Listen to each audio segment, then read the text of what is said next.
Hello, everybody, and welcome back to another lesson in class. This is lesson 43, How Time Connects Us All. So let's get into it, right? So, with the first point here, why does time connect us? Well, if there's something that you can relate with somebody with, is that, well, time is the most valuable commodity that you can never purchase more of. Now, that's not just said based upon my opinion or Google research, but even Warren Buffett stated that. And if you look at history books, majority of the people that have survived throughout time or were interested in certain things wanted more time. The Philosopher's Stone, the Elixir of Life, how to be healthier, stronger, look younger. It all revolves around time. Now, this is just one facet, but you can see with the reef behind me, we have not only time, but we have seasons and then things that happen along within those seasons, such as, well, Christmas, Thanksgiving, Halloween, St. Patrick's Day, New Year's, and the list goes on and on. And it's just how we measure certain things, right? So that's something that, well, can connect all of us. And if you celebrate a birthday, well, that's another thing that can connect all of us when it comes to, well, the perception or perceived version of time in which we live in. See, if you work hard, right, but you're not always in the house, then yeah, your time is going to be viewed differently than if you're in the house working remotely. And all of a sudden, you feel like you've been in the house all day. Yes, you have, but you've both been doing work. So that's another point, right? So let's get into point number two. Now that we understand, or at least have a slight concept of how time connects us all, right? Or connects us. See, that point number two, or question number two, is what happens as time passes?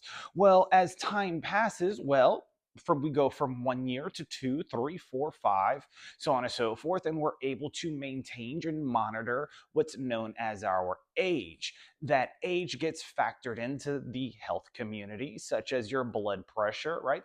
What is it? 220 minus your age should give you your max heart rate for the age that you're in, so that when you're working out, you know where your fat burning zones are, and so on and so forth, anaerobic and others. And then, of course, when it comes to, well, having understanding for things that happen over time and getting stronger and stronger. If you go to the gym and you consistently add, let's say every week to 2 weeks, an extra 5 to 10 pounds on whatever it is that you're lifting, at the end of a certain allotted amount of time, whether that's a month, 2 months, 3 months, a year, etc., you will be stronger. But you can have a tangible, how do I say this, memory, right? And then your scars, your calluses, so on and so forth, to depict not only what you went through, but what others go through, so that you can help them as well. And you can say, nope, that happens in time. You'll not only get stronger, you'll get over it and you'll become stronger. Same thing happens with mental challenges, so on and so forth, right? Point or question number three. What does time have to do with spirituality? Well, think about it, right? When we talk about spirituality, when we talk about other things, when you even go to church, right? When they talk about Christmas, the nativity comes in, right? Let me fix the camera because I'm getting somewhat of a glare or something from the sun here. I think it's just because it's adjusting to my movements. But if you're getting anything out of this, go ahead and smash that like button and don't forget to follow me. But let's continue, shall we?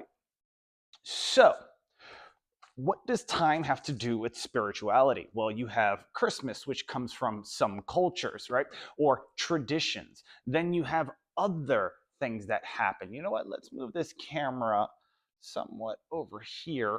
Yeah, that's much better because I can see that the sun was actually like hitting it and it was causing a disturbance. So let's just tweak this a little bit. This is no camera edits here. Anyways, So let's continue, right? And then, of course, you have the nativity when you go to different churches. You have other things where you come and you gather and give your offerings to those at the temple, or you feed the needy, or you feed those that are in hunger, etc. You notice during Christmas and Thanksgiving, there's a lot more people volunteering at soup kitchens because it's not only been programmed, but it's something nice to do than normally throughout the rest of the year. And then, of course, well, with time comes certain expectations. You know that during New Year's, people are going to have fun and set all these, different things. But then you also have Valentine's Day that comes up, and people are going to be in a lovey dovey mood. Independence Day, Halloween, Thanksgiving, Christmas, so on and so forth. So you can kind of anticipate not only the behaviors or buying actions if you're in business from a spiritual context, but you'll be able to decipher and look through or see past the fog because everybody's programmed a certain way based upon not just spirituality, but the timing that takes place throughout the years in which they live, right? Because things that are done in repetitive fashion normally will always repeat, i.e., Christmas, i.e., Nativity, i.e., Easter, so on and so forth, the winter and summer solstices, etc., right? Now, point number 4. Does spirituality change over time? This is a great question, right? Now, based upon my experiences, yes, spirituality changes over time. But if you look at all the spiritual books from, let's just say Hinduism all the way straight through, it's more so of a continuation story with just different words being utilized to represent different things. If you watch Billy Carlson, he has the show Forbidden Knowledge, right? He talks about Thoth. He also talks about other things. He talks about the Great Flood, Mesopotamia, Egypt, etc., where all these things come from. But then, of course, he breaks it down even further because you have to remember that some of these things and stories were depicted as wisdom and knowledge. And when they were spoken a certain way, it was encoded. Hence, why it was put into a book and called a codex because, well, in order to decipher what was in the book, i.e., the code that was there, you can either read it as a story, understand the etymology, and then if you are a philosophical thinker or a critical thinker, realize that the story was also not just a riddle, but an entendre in way to tell you certain pieces of information that have repeated over time, that have either failed or succeeded, and why it happened, right? I think there was a story, I forgot which doctor. It was a female doctor. She was, presenting and things like that. She gave a story of the rivers in the Bible, right, and how it flows, so on and so forth. And then she pulled up the diagram of a heart, and you could see the left and right ventricle, right, and then the arteries and things like that, and how it could come out. And so you would see that, and it says, "Oh, okay, so science is just discovering or figuring out what spirituality already has, and are on a time delay," right?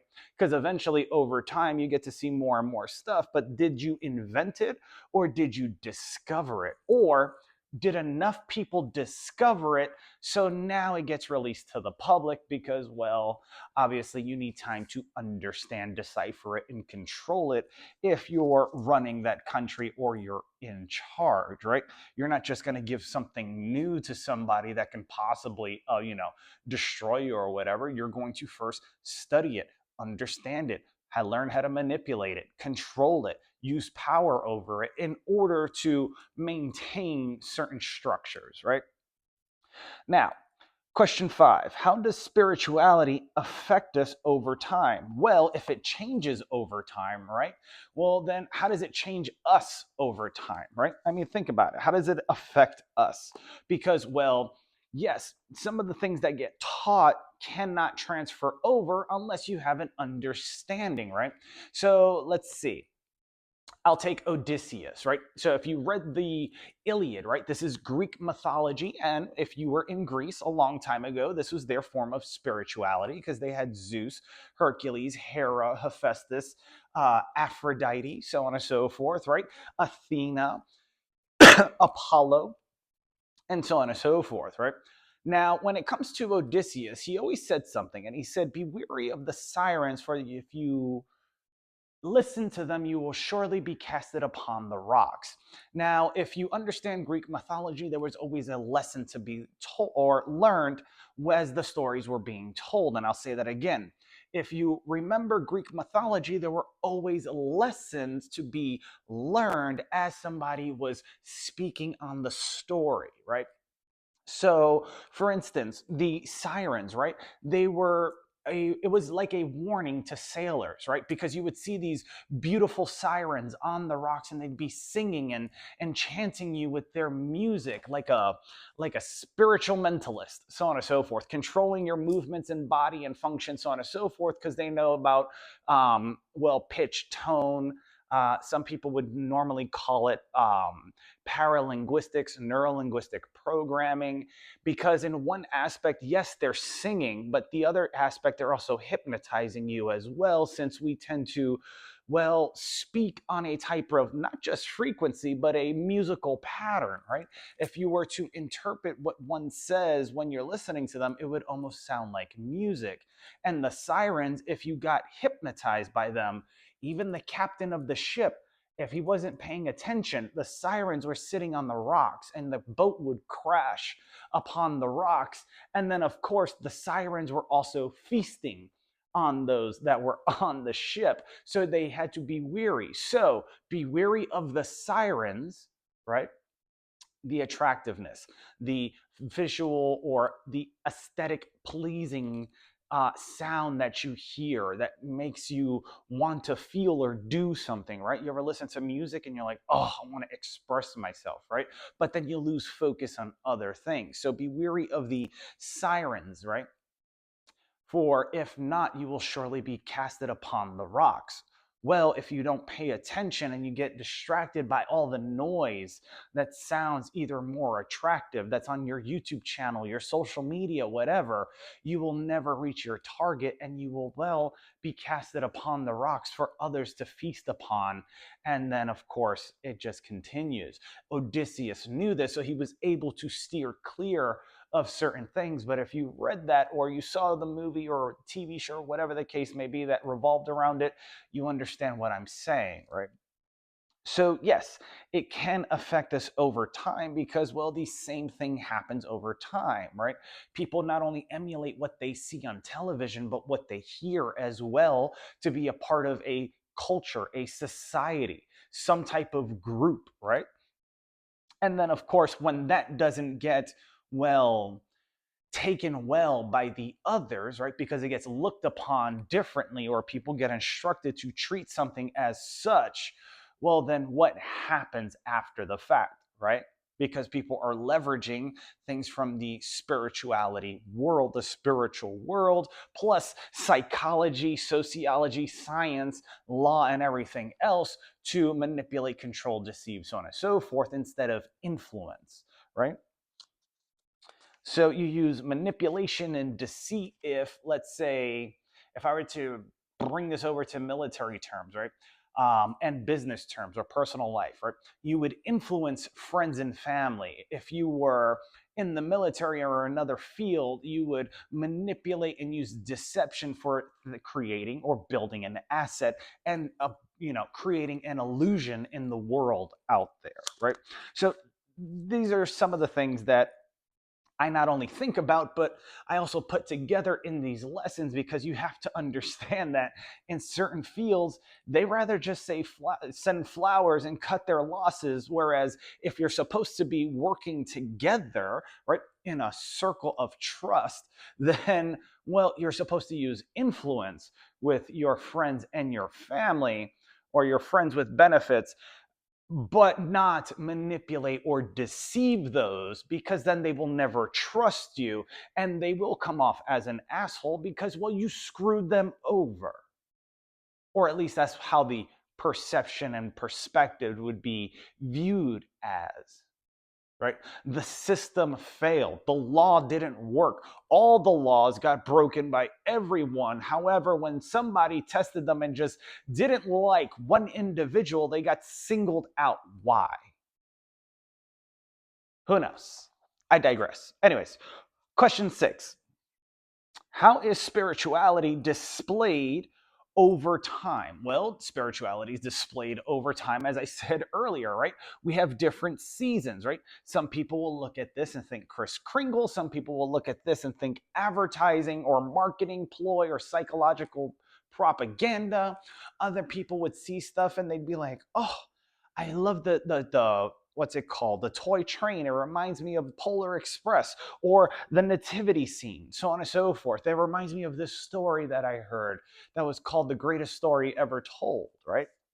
Remember, we are the stories that we are told, and people only know what you tell them. So, if you're going to decide what to show people and how to influence people, do you want a society that operates a certain way based upon what they see and hear on television and media that can either shift their behavior for good or bad? Or would you just rather put that out there because, well, yeah, it's entertaining and brings dollars in, and let's just say it keeps law enforcement and everybody else questioning everything. And so you have chaos and an unstable structure psychologically in the minds of the people that you're supposed to serve. Didn't you see the drama of how social media overseas teaches kids below a certain age things like engineering and stuff like that? That's cool, that piques their interest, that makes them useful in the world and makes a more productive economy. I mean, just think about that. So, moving on. What is spirituality trying to teach us over the past experience of others? Now, when it comes to the past experience of others, you just don't have to rely on, let's say, spirituality, but you can look at other books, right? The Intelligent Investor by Benjamin Graham.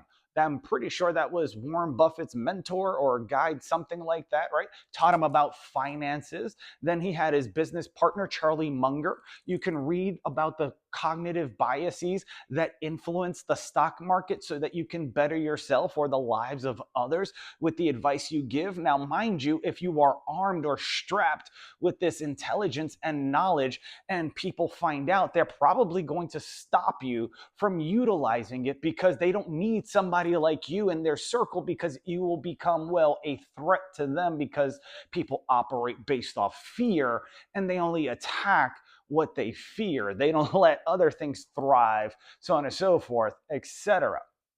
So let's get in here for a second because I'm seeing something. Hold on. Perfect. All right. So, anyways, let's continue.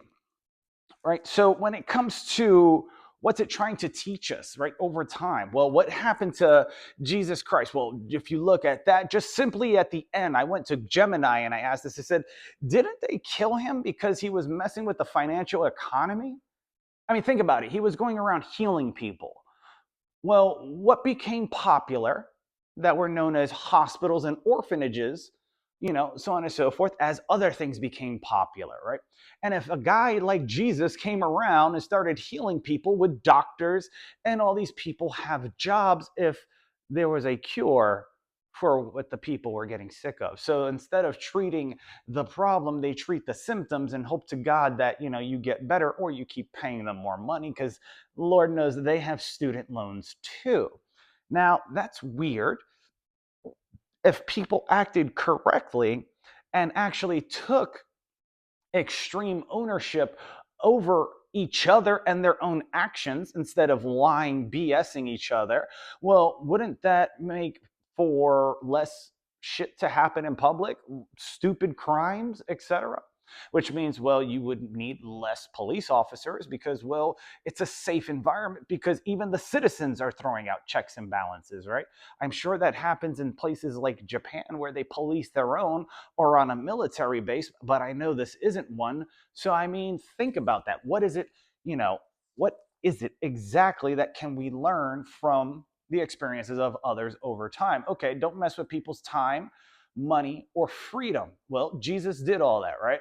He messed with their time because now they have to come up with new problems in order to create money or whatever the case may be. He messed with their money because he was curing people. And then, of course, there's that expression, give to Caesar's what is Caesar's and give to God what is God's. But then again, if God's in all of us, shouldn't you pay you first if you are a finance major? I don't know. Warren Buffett dictates so. So, I mean, think about that for a reason. Because when you get your check, you don't pay yourself first, you pay the government first, right?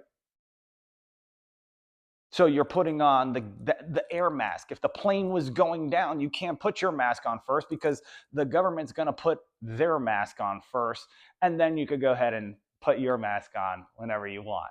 And they create the rules and dictate everything else. Taxes, inflation, interest that are variable, allegedly. And then, of course, you have tariffs, so on and so forth. It's very interesting that all these things only affect those that are in the middle and lower class. It doesn't affect the rich and the wealthy. And they're the ones that are assisting in passing the laws. Weird how that happens. How can you use spirituality in your life? Well, surround yourself with a multitude of counsel. I questioned, a lot of things, but if you look at myth and lore, not just spirituality, right? You have the Knights of the Round Table, right? And whether it's 10 or 12 or whatever. But then again, we're talking about time, and a watch faces normally round like a clock, so on and so forth, which works on 12 hours and 12-hour shifts, right? AM, PM, but it's 24, right? It's so weird. But then again, of course, what isn't weird, right? Because how can you how should I say this? How can you use spirituality in your life? You can learn and understand. You can realize history repeats itself. This is known as pattern recognition. So once you learn and understand not only words, terminologies, phrases, how to communicate, etc., in the industry in which you are in, but then realize that that has a repetitive pattern that happens, right? Then think critically and apply it. I mean, that's a little 3-step process, but you can do it, and so can anybody else. So you have to learn and understand, realize history repeats itself, and then think critically and apply that to your situation, other people's situation, so on and so forth, right? Moving forward, why are numbers important? Well, when it comes to stories, whether it's the Tower of Babel and other things, remember they confused the language, but the language of the universe is mathematics, which deals with numbers, and numbers are very difficult to change because they mean the same thing throughout the globe, that which we call Earth, so on and so forth. Right? So no matter what language you're moving to, there's always probably going to be 1, 2, 3, 4, 5, 6, 7, 8, 9, right? And then 0 as a placeholder. And then you can jumble those numbers up and utilize that a certain way in a manner that everyone can understand, like mathematics, right? And then if you want more logic, you can give reasoning and stuff like that with story, as they do with physics. So if a train that weighs X amount is traveling 55 miles an hour and it weighs 2,500 pounds, etc., or a car, I should say, how hard or what will be the impact, the pounds per square inch, if this vehicle were to come into contact with a wall or something else that was stationary. This is also utilized to, well, help out with airbags in a car. But I mean, it's simple, right? And it comes down to the numbers, and it's utilized everywhere, whether that's in, well, the metric system, millimeters, or you have inches, feet, so on and so forth, or you utilize sine, cosine, and tangent whenever you're speaking about other things when it comes to things like geometry, because cylinders right, have to be a certain diameter in order to have the firing effect for the engine to work properly, powerfully, and efficiently when it comes to fuel consumption.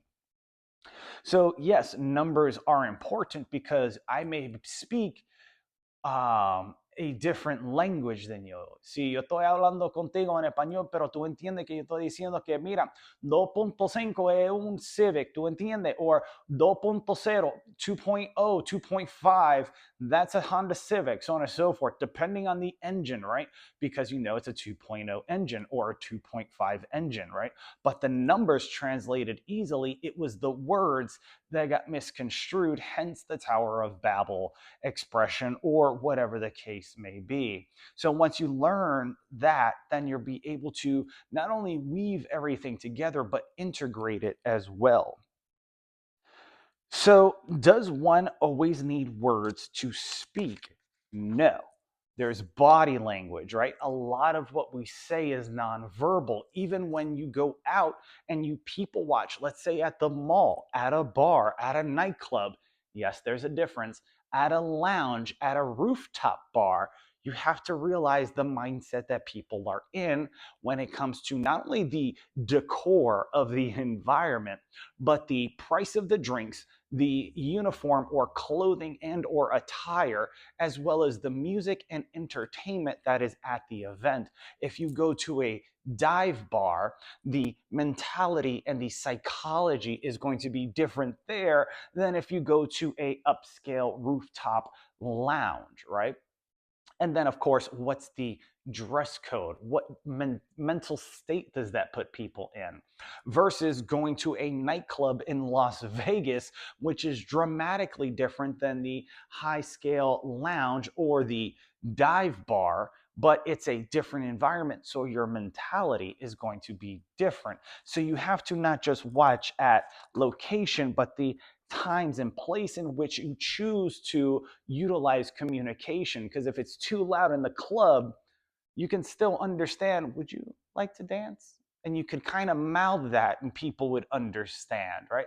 Or you can go to a dive bar and you could just observe body language of different people. When people are speaking, are they face to face? Are they shoulder to shoulder? Is somebody doing this? If you were in front of me, doing this pivoting thing and saying goodbye over the shoulder, whatever the case may be, saying, I'm trying to get out of there, right? Some people might say, oh, watch their feet wherever their toes are pointed. That's kind of the direction in which their attention is going to go or move, right? So if my feet are planted here, right, and they're kind of shaped like a V, well, then I have about, let's say, a 90 to about 145-degree area that my attention is going to be focused on, because that's how I maintain my balance, one, in survival. I can't see what's behind me, but I'm looking at you and your facial expressions just in case there's something dangerous. In the meantime, you still have my attention. Now, all that to say is I did not communicate any of that, but when you go out and you view it and you see it, you're going to see things, well, differently. Right? Then there's something called proximity awareness. If somebody wants to be in your vicinity, they will slowly start to gravitate towards you. And that's something that just comes with awareness, so on and so forth, when it comes to psychology and things like that. You know, not just understanding people like people who are like them or how they would like to be, but people will slowly start to, oh, I like this Christmas tree all of a sudden. And then you just start getting closer and closer. And then all of a sudden you're like, weren't you all the way over there? And it's happened to me before. And I've, explained this to other friends of mine and it's happened to them. And then when I call it out, they acknowledge it and it's all gravy. So, can one create something new from something old? Well, this comes down to, well, time, right? Time has a way of not only repeating, but this happens a lot in the fashion industry, right? You remember bell bottoms, and then they made them a little bit slimmer and they called it boot cut or a flare, so on and so forth, etc. And it was very interesting, right? Because it was still the same concept, except the cut was different. It's like tying a tie, right? You can tie a Windsor or you could tie a half Windsor, right? Or you can do martial arts, right? And you can have a scarf choke, so on and so forth, or a tie choke, whatever the case may be. But without understanding the language, you would not be able to integrate it into other facets, right? Now, why did I say that? Well, because although a tie is very old, right? The way you tie the way the tie is made, what the tie is able to do, well, that can be improved, can it not? I mean, let's think about this for a second. Everybody knows what a tie is, right? You know, you put it on with a suit or whatever, you would knot it, and it looks professional, right? Or you can wear like an ascot or whatever the case may be, or a scarf, right? But what if you were also a martial artist and you were teaching somebody who was going to be, you know, in the self-defense space or military space or, you know, protection space? Okay, now if you get into a situation, one mind, any weapon, I can take the tie now, and because it's made by this fabric with a little bit of Kevlar, etc., it's more reusable for other things. So you can take the tie off, wrap each thing around, you have it's stretched out, and you could use that to block attacks, tie people up, choke, etc., whatever the case may be. That is using something that's old and transforming it into something new with your own twist on it, hiding something in plain sight as a defensive tool that makes you look classy, so on and so forth. Or how coffee is presented, right? You can use a French press, but if you have a coffee shop, you can have a fancy machine. And then, of course, that fancy machine, if it was well transparent, and I got this idea from old school watches where you can look at the face and you could see the gears and the workings behind it. Imagine that at a coffee shop, and you can see the coffee not only getting brewed, but going through the tube, getting filtered, coming down and being poured into your coffee cup right in front of you. That would be something that would be cool, interesting, a little scientific or Dexter's laboratory type, but it would give a different depiction as to why someone would spend money on something that they can make at home, right? Presentation is everything, but so is an experience. If you can imagine something, put it on paper, it should be possible, shouldn't it? Well, I mean, think about it. If you can create it here and you can write it, you know, on a notebook or in paper or something, right? And then work out the mathematics if that, you know, something that's needed, which if you're going to sell something, math is within pricing. So think about that for a second.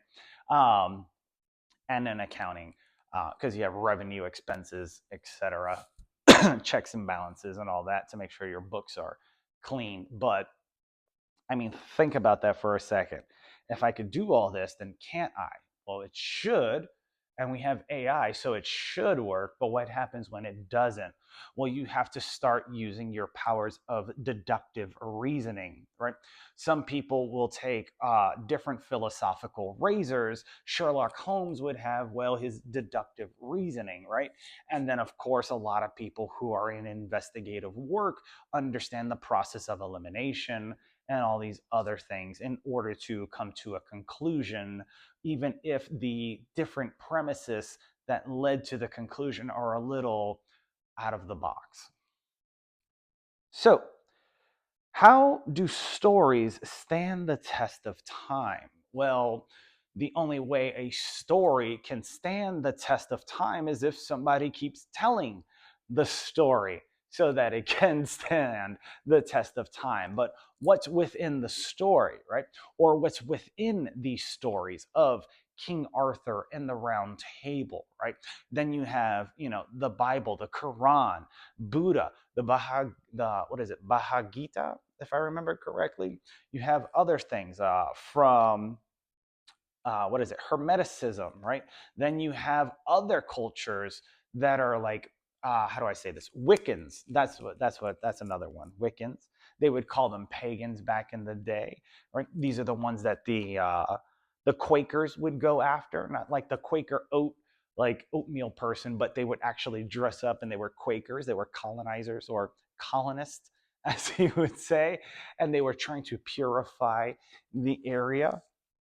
But you would have to, well, document it, prove it, and then regurgitate it over and over again in order for it to not only stick but to get passed down, whether that's eventually in a book or through verbal communication, or now on YouTube, because, well, everything that's put on YouTube can be translated as well as put into a little AI feature that can transcribe it into the written form and then converted into a book if it so wishes to do so. Right? So, why do some people say sticks and stones, but then say watch your mouth? So, a long time ago, they used to say sticks and stones. Well, what is it? What is it? Sticks and stones can hurt me, but words never will never hurt me, or something like that, right? And it was to say that you should use your words because words shouldn't be offensive. But the way psychology and sociology comes into effect is, well, if they have a lot of things that are thrown onto you psychologically, well, can those words affect you to a point where you would want to use sticks and stones, right? Or bats and bricks, so on and so forth. So let's talk about it, right? Because if I said, you're a dumb bitch, did you feel offended? Did it make you want to use a stick, stone, or to hit me, right? Or was I trying to communicate something, right? Or look at this faggot over here, so on and so forth. Hey, girl, come here, come here. What you call those fucking pull-ups? My girlfriend could do more pull-ups than you. But did you get offended? No, because the context was revolving around working out, so on and so forth, right? But you didn't know that. And if you're an outsider not picking up on what people are laying down, simply looking to get offended, then you've been put underneath a spell, right? And if you're getting offended with what people are saying, but you don't do your own fucking research because you think everything's a secret, yo, go on ChatGPT, go on Gemini, go to a fucking library computer and ask it, what are some of these things? What does this symbol mean? What books can I read in order to understand this better? Should I do this or should I believe in justice? And then do your research before opening your mouth telling people to watch theirs, because you're like a watchdog always trying to curb someone's enthusiasm, but yet you cannot curb your own goddamn actions. And then when that gets switched back upon you and your little fucking secret comes out, then what are you going to do? Pick up a stick or a stone and attack? Or are you going to use words to fight back? See what I mean? Who got offended there? So if you were watching this or you wanted to say something negative, then you could have, right? You could have jumped in at any time, right? If you are watching this and now you're going to leave a comment of, well, this, that, and the third, not paying attention in the beginning to, well, what we were talking about, sticks and stones, and words will never hurt me, so on and so forth. You just got offended and now you want to hurt me because you didn't like what someone said. It offended you. Weird how you could be compelled into taking action, right? And that's psychology and sociology at its best. And then, of course, if you combine that with hypnosis, hypnotic triggers, neurolinguistic programming, some of the stuff I mentioned earlier, in past lessons and videos where you can splice in words during a podcast or whatever in that person's voice so that you can make more crazies out there. God forbid they do that, like subliminal messaging. Well, then you're going to be in a intense environment very quickly because of how easily the brain could get programmed like a computer because, well, you're listening to respond, you're not listening to understand. Think about it. Do all things, including secrets, come out over time? Well, yeah. I mean, everything has a shot clock, right? You go to court, there's only a certain amount of time that you're going to spend in court before judgment gets passed. There's only a certain amount of time in the basketball game, so on and so forth, that before the time clock is up and you have to determine who's the winner or the loser. There's always a time clock in one's life, even if you used to be in the CIA, the military, or whatever, before somebody turns on you or tries to use the MLK, MLK or JFK or MK Ultra, or tries to get you to commit suicide, and that now comes back upon them because they don't know what the hell they're saying. They're just loosely spelling, practicing everything out in the civilian world, and well, you're now a loose end. Did that offend you? Or did you realize that there's a shot clock on everything? See, people only act difficult or act with a certain gravitas or bravado when they know they have leverage behind them. When you strip that away, how do they carry themselves, right? It's been tested on me. You can ask anybody that's observed me. Hell, you could watch some of my fucking videos and it comes out, okay?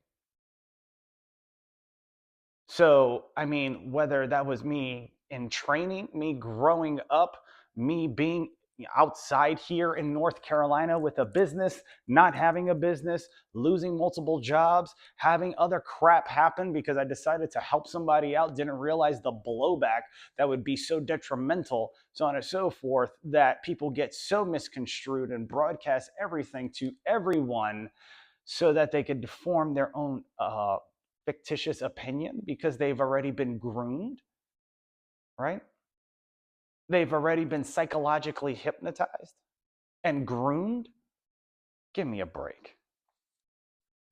Anyways, this isn't just for me. This is for other people. If you were to go out and be like, oh, that person's this, that person's this, without having a conversation, you're judging a book by its cover. And I could quickly pick up on when you don't know what the hell you're saying. Now, some people will say, oh, well, you don't know because I have facts from other locations. Great, bring it. Bring it forward. Present the evidence, please. Show the history that they took out to manipulate society, put that on blast, and explain how that's utilized to control people, because it was Napoleon that dictated that the victor is the one that gets to dictate history. Last point, and this will be point 16 in lesson 43. Why do certain numbers show up over again? What is special about them, such as the number 3, 7, 14, 28? I'd slap somebody and say you have bad reflexes, but 90, and then of course 81, right? So, well, normally people quit after 3 attempts. You would see this in sports: 3 strikes, you're out. Or you get a turkey when you're bowling. That's a thing I think the Quakers created, bowling. You have 3 trimesters, right? And then, of course, you have a baby. Then you have the number 7, right? And I just have the numbers written down here. This is coming off the top. But the number 7, 7 days in a week, after a certain allotted amount of time, which I think is about 7 weeks, I'm sure that the liver not only starts to repair, but other things as well. Oh, tapping on the number 3, after 3 days of fasting, your body goes into autophagy, right? And of course, with that, that's 72 hours or 3 days, etc. But then again, if you wait 7 days, you would also doing, let's say, a water fast or whatever the case may be, intermittent fasting, you will clean out your system. The number 14, well, that's 7 doubled, right? Or multiplied times 2, so 72 hours, right? Which would be 3 days, but 7 times 2, which would give you 14 days or 2 weeks. You normally get paid every 2 weeks. That puts you on a cycle, so on and so forth. But then, of course, in 2 weeks, that's normally the time of a cold to get rid of it, if it's that severe or not. And then, of course, you double that. That would give you 28. Women would understand this as the menstrual cycle. Then you have the lunar cycle, which happens and circulates every 28 days. But then you need a break, so on and so forth. So you have 2 extra days to make things even, because we operate off a Gregorian calendar. But let's talk about the number 90. What's so special about that? Well, after 30 days of establishing new behaviors and habits, after 90 days, it gets somewhat solidified in the brain and body and known as muscle memory. There's 90 days in each trimester. In 90 days, you can take somebody from one thing and completely transform them into something else, hence the workout program P90X, which was about 3 months. In the United States Marine Corps, boot camp is 3 months long, and then you go to your school, so on and so forth, or for your job, whatever the case may be. And now let's talk about 81. Well, there's 81, what's it called? What is it? 9 times 9, right? So it takes 9 months to birth a baby, right? Well, that's interesting, right? Why? 9 times 9 is 80, what, 81, if I remember correctly? My math is not too good looking or whatever. But if 9 times 9 is 81, and 8 and 1 add up to 9, 9 months makes a baby. Well, we had started with 3. There's that broken up is 333. There's your angel number. Um, there's your planets, the 9 planets of the solar system, or whatever the case may be. 9 plus 3, that's 12. That's your round table and your Chronos watch clock, so on and so forth, because it operates on 12 hours. But 24 is very interesting because you have 12 tribes and 12 disciples. I guess that would make 24. And then, of course, 12 times 12, that's 144. But I'll let you be the judge and I'll let you see things from wherever it is that you stand, because by this point and by being this far into class, you shouldn't have anything really bother you. You should be asking more questions to not only understand, but not, you know, not just to not understand, but to learn how to not listen to respond, but to understand so that peace can be achieved, if that's the case, right?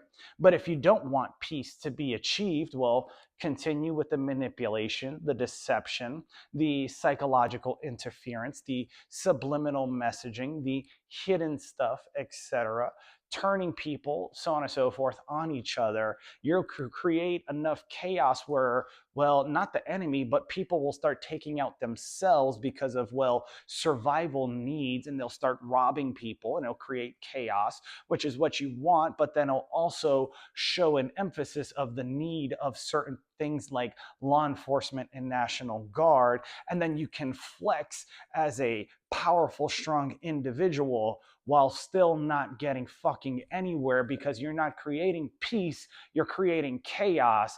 And you haven't learned from spirituality that war doesn't fucking solve anything. So, till next time, my friends, when it comes to how time affects us all, well, you should ask yourself, and let's say the 47th hour or the 24th hour or whatever case may be, why are things the way they are? Why haven't people actually come together to push back? And who's pulling the strings, right? Because, well, a Roth 401k, which is an investment tool, from my understanding, the Roth part comes from the Rothschilds or whatever, right? How come you're giving them so much of your money? When it's printed, doesn't mean anything. So in actuality, you're giving up your time for free to make their lives a hell of a lot better. Think about it, people. Till next time, I will talk to you later, and I will see you in another lesson of class. Mwah. Peace.